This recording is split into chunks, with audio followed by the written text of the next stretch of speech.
So tonight we're going to take a look at the Buck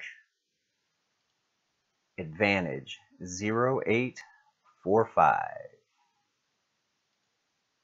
Stay tuned.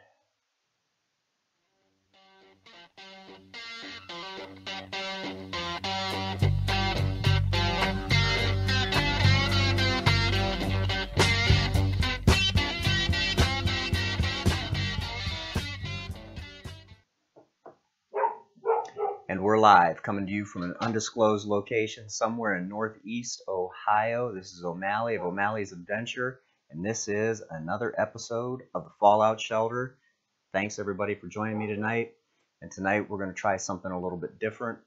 I'm going to do a live knife review, plus the dogs barking, of course. And we're going to see how that goes. Tonight we're going to be looking at the Buck Advantage 0845. And a little story about the knife.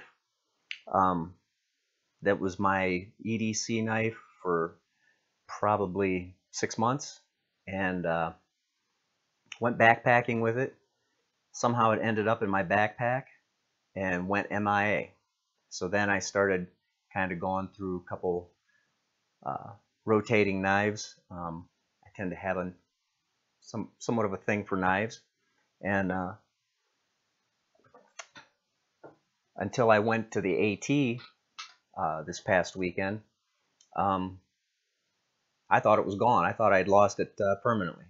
However, I have it, and that makes me very happy because it's an excellent knife. So let's look at some of the specs here for the Buck Advantage. The site lists it at $70, but you're not going to pay $70. Amazon, you can get it for like $35 or $40. Me personally, and this is why I always sort of frequent some of the secondhand stores, I picked mine up for $6. I'm pretty sure that the guy selling it did not know exactly what the knife was. He figured it was just a buck pocket knife, and he was selling it. So anyway, on to the specs. The blade length is 3 1/4 inches, 4.3 ounces in weight. It says that the handles are glass reinforced nylon, which is basically plastic. Carry system is pocket clip, and the Advantage is made in the good old US of A. So, that being said, the clip on this is one of the reasons that I started carrying it. As you can see, with clips like that, it carries very, very deep in the pocket, which means that you will not lose it. So if we take another knife, like the awesome Kershaw Blur, highly recommended, other than this right here, that clip. The whole top part of this,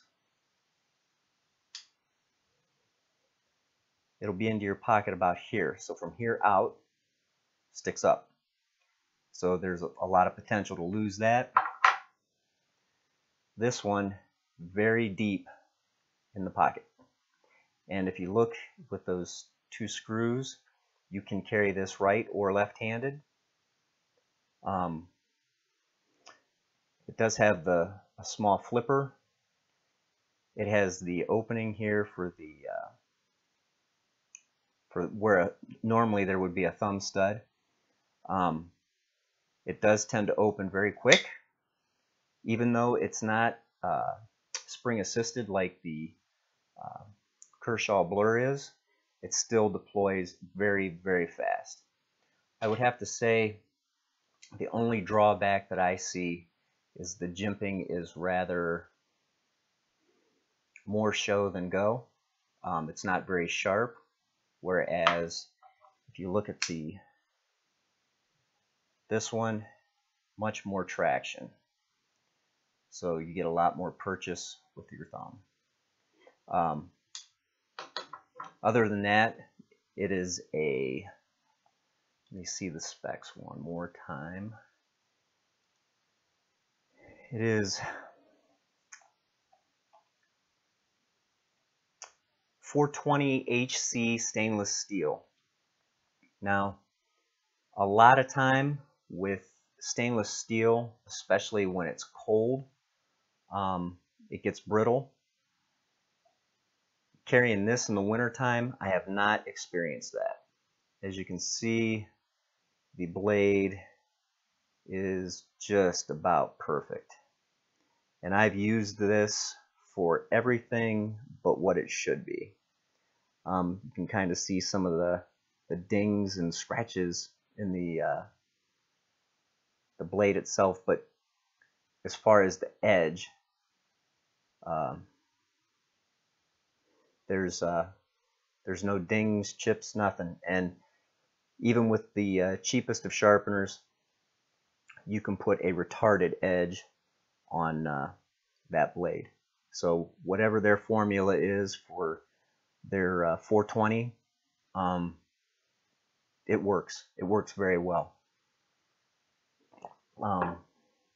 Also, I don't know if the camera's going to show it, but those are brass bushings down there. And the lockup on this, very solid. There's no movement. Even when it's closed, very little. Let's see if we can do this. I mean, you really have to torque on it to get any kind of side-to-side movement. It lines up real nice. Very, very well made. Like I said, I picked mine up for $6 at a secondhand store. So if you keep your eyes open, you never know what you'll find. But I'm going to say on Amazon you can pick that up for 40 bucks. I wouldn't pay the 70 unless you absolutely really wanted one and ordered it from Buck's website. Other than that, I haven't had any issues. No, I'm going to steal someone's phrase. No Wizard of Oz issues as far as things going wrong with the knife. The only thing that I would do to improve it would be the jimping on the back of the blade, and maybe even, let's see, bring it back up, even some maybe some texturing on the side. I could probably do that myself, but haven't really got that far yet. I pretty much use it as a utility knife for, like I said, everything but what it's probably designed to do. So let me know what you think. This is my first time running two separate cameras. This view is coming from the Logitech 930E. Camera 2 is an app that I'm running through my phone, the Galaxy S7. It doesn't appear that we're having any type of issue as far as frame rate loss, upload speed. Everything seems to be working. So yeah, let me know what you think of the knife review and doing further reviews set up like this. Yeah, and if for those that haven't been listening to my Anchor FM station in the morning, I do a small podcast on my ride to work. It's called Omally's Ride to Work.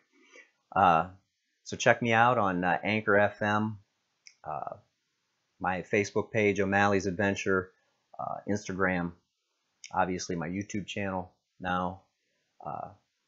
So stay tuned, and if you like it, make sure you hit that thumbs up button. If you didn't like it and you think it's garbage, hit the thumbs down button. let me know why. Until next time, stay sharp, keep a tight shot, group, and rock on.